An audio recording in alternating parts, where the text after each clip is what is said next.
Good afternoon, friends, mga krills.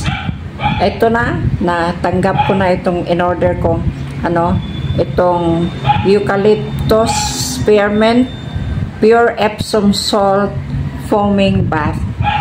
Itong additional na magamit ko pag halimbawa nagbabad ako sa bathtub ko, kasi ang bathtub ko ay nilipat na sa baba, sa ground floor, kasi noon doon ito sa third floor, sa ibabaw ba. Ayaw ko doon, mas gusto ko dito doon sa baba, kasi gawa ako ng bagong bathroom, may bathroom ako sa baba, tapos nilagay yung bathtub doon.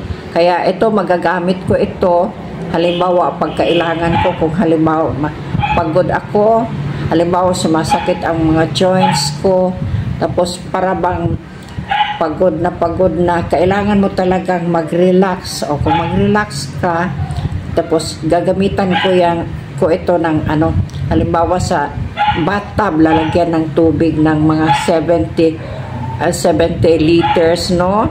Tapos medyo warm ang tubig, hindi masyadong very warm, hindi yun, yung kunti lang, medyo may pagka-warm lang siguro, mga halimbawa sabihin natin mga 20%